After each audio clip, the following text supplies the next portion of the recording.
Rogue Nation, what's going on, everybody? We are getting closer and closer to the start of the NFL season, and I can't wait. One of the players that really caught my eyes in the last preseason game is who we're going to talk about today on the RGR channel. My name, Daniel Harms, film analyst here, actually senior film analyst. Thank you, Jeremy Bloss, for that astute title.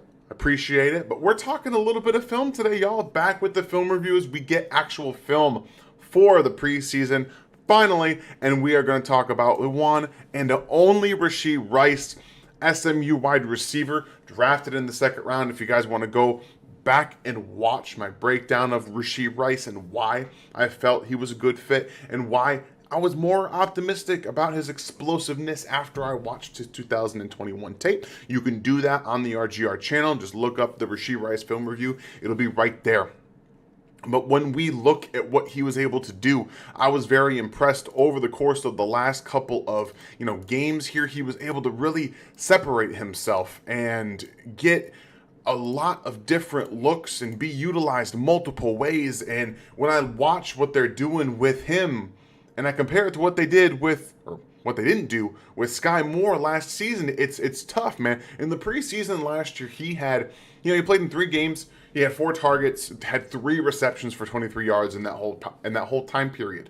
Rashee Rice right now already has 11 catches for 126 yards.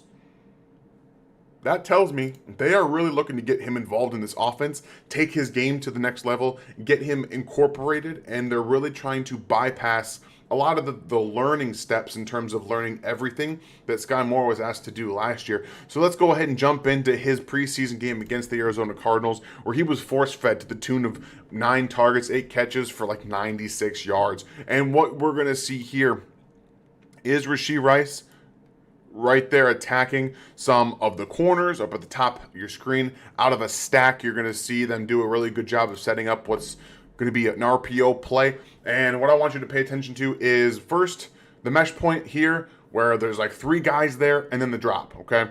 So this is what I like to see about typical Andy Reid offenses and typical Andy Reid plays. So we have the jet sweep motion. We see the corner, coming down here. He's going to replace.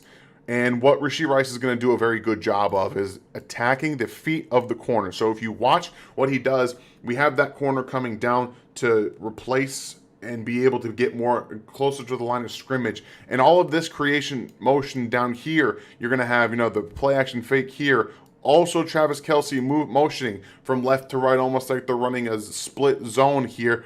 All of this movement's going to confuse the defensive front and the defensive linebackers. So they create this wall in the second level. And really nice job here of attacking all of that from Rashee Rice. So let's go back and see really quickly. Watch the feet of Rashee Rice at the top of your screen as he attacks the corner. He's going to angle it to the outside just a little bit, attack those feet, come back inside, create separation. Next step is just got to catch that football now. And that's fine because that's exactly what they went to. They went back to it throughout the game and throughout the time that he was playing. So like I said, just putting this on tape, okay? 3 guys at the mesh point essentially. Richie James, Clyde Edwards-Helaire, and Travis Kelce. This is a very interesting development because you can run so many different things from your offense with this kind of a look. And I do believe that the Chiefs are setting up something here with this RPO. Man, just look at all those guys in the backfield. So watch out for this play and this play action fake later in the season. So we got Rashee Rice now moving left to right. He's now as a 2-wide formation here, and he's going to run a slant, okay? What I want you guys to tell me about what this looks like to you, because I'm going to tell you what I think it looks like here in just a second.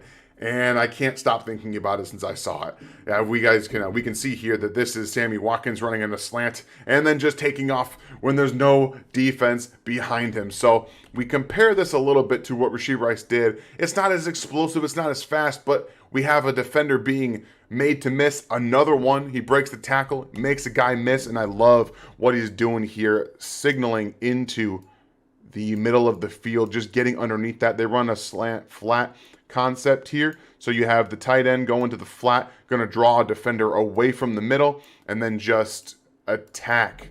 What I love about it, man. Underneath, boom. creating separation with slant flat concept, and then the early break from Rashee Rice to get that ball behind him, adjusts to the football a little bit, transitions to the run after the catch ability there, making a guy miss. And if Woods isn't there, I mean, luckily he held onto that football. If Woods isn't there to tackle him, he legitimately could score on this play. So that's what I was thinking about. I was thinking about Sammy Watkins against the Jacksonville Jaguars doing roughly the same thing. And let's just watch it another time here for nostalgia's sake, because it makes me happy to watch it happen. So miss Sammy Watkins, the explosiveness of what Sammy Watkins used to be in Kansas City, scoring touchdowns against the Jacksonville Jaguars. But again, going back to Rashee Rice here, that's something that Patrick Mahomes has likened him to, somebody that Patrick Mahomes has likened him to. And you can see why. The transition to a running back after the catch, the big body, the explosive energy that he brings now to this offense that I think a lot of people were, again, skeptical about. They didn't know what to expect from Rashee Rice, but he made tons of guys miss in this game, and here he makes someone miss their tackle and then breaks a tackle before that. These are all really, really impressive things from Rashee Rice, and he's going to be a guy to really pay attention to as the season goes along. So we got another stack formation, this time at the top of the screen, with Cornell Powell and Rashee Rice. And what I want you guys to just watch how beautiful this route is. Like, appreciate the beauty of that route. So they do this on purpose, one, because the Cardinals are going to come out. They're not even going to put somebody on the line of scrimmage. They're just going to play man coverage behind this. And I really love the inside release, the head fake, and over. So when we have all of this open space, you're just going to try to make this corner, or whatever corner is up against you, if it's zone or even if it's man, you're going to make him think you're going one way. So the inside release here is beautiful. And then he gives a really nice head fake, like he's going to continue this out over the middle of the field and try to get a really nice deep dig here. And instead, we get that head fake about right here, and then boom, he bends it back out. So we have this almost like a post corner, but it's really more of a bender because he never really gives it that post feel. He just makes that corner think that he's going for the post. Boom, right there. Bam, inside, outside, turns it into a yak opportunity. And we see, again, the excellent ability to accelerate after. It's not as explosive as I think some people wanted him to be, like a McCole Hardman or even a Sammy Watkins. I think it's a tad down from Sammy Watkins, but really nice job here getting open against that man coverage, who's really, really off from a safety. I'm not entirely sure why Isaiah Simmons is out there in the slot against them or playing kind of safety. He had a rough day in this game, but I'm a big fan of watching Rashee Rice attack a veteran of the NFL. Isaiah Simmons is a very good coverage player, and typically I think he's going to end up playing more in the slot for them this year, but we can see here that isolated and man coverage might not be his particular strength. So great job on Rashee Rice to attack that and get downfield for a huge play. He just continued to rack up yards in this game, and I love that they featured him as a part of the first and second team passing attack with all of those targets in this game. Really good job of handling the situation and getting into open space. We love that for the Kansas City Chiefs, specifically because Andy Reid's so good at manufacturing space for his players, and we've seen the effect that Travis Kelce or even I think Sky Moore and MVS are going to have in terms of bringing gravity to the other players. So when you get a Richie James or a Rashee Rice, even a Justin Watson, for example, on the field, the gravity, the defensive gravity, the attention is going to go to those players, and then they can really do a good job of attacking with Rashee Rice or Richie James and some of the lesser known players. So we have another time where he's motioning from left to right. You notice a lot of motion from Rashee Rice, and I like that because it's getting him on the move. It's getting him comfortable. They did, some wide receiver screen stuff multiple times. When Patrick Mahomes is talking to you reporters about saying that you look like Sammy Watkins, that's an impressive thing to say because they really wanted to get him the ball in space. But what I want you to notice here, when he catches that football, watch how he's going to attack, okay? He comes inside, he's going to lower his shoulder. This is a really smart ability to try to make a guy miss and get underneath and get into space. Like, this is really, it's kind of next level yak stuff. Some of the things you saw at SMU briefly when he's going from catch to attack to the after the catch stuff. I really love the fact that the Chiefs are taking the time to get him involved in the yak game And, one of our subscribers, one of our fans of the show, Avery, who does a lot of college stuff, has actually labeled the Chiefs wide receivers as the Yak Pack. And I wonder if that's going to stick, specifically because I do think Rashee Rice can be a fun yards after the catch player. But every single one of these catches, he's doing something different.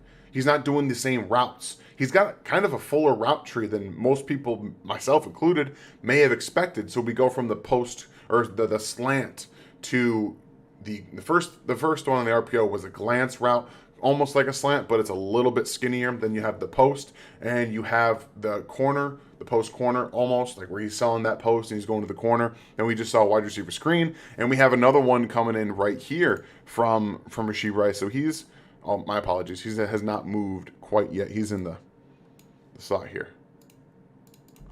So he's going to motion from right to left, and he's going to be the outside receiver. Once again, you're trying to figure out where they're going to go defensive-wise, but you're also trying to get some advantages with your personnel. So now it goes from a 3-by-1 formation to a 2-by-2 formation, and you can attack them in that regard. Again, Rashee Rice out here on the top of your screen. He does a nice job of selling his route. Vertical, curl, breakdown. Look how quickly he breaks down. Is able to spin out of that and attack upfield. So I'm a big fan of how the Chiefs have not just used Rashee Rice, but how they're deploying him, and they're getting him in a bunch of different ways to run different routes, using space to his advantage. But I love this, the breakdown for the curl route, and then the immediate to spin after the catch. So he's able to get about 10 yards on this play alone. But when we see guys running curls, sometimes they break down, they add too many steps, or they just don't do it very quickly. But we see right here, Rashee Rice get out there, get down, break off, and then immediately take that catch and spin around to being a guy who then is going to yak after that. So Rashee Rice really opened up a lot of eyes in the preseason so far. Obviously, he's going to make the roster. We're expecting them to use a bunch of different wide receivers this year, assuming 7 make the roster. And Rashee Rice is going to be more impactful from a yak perspective, and maybe even from getting on the field more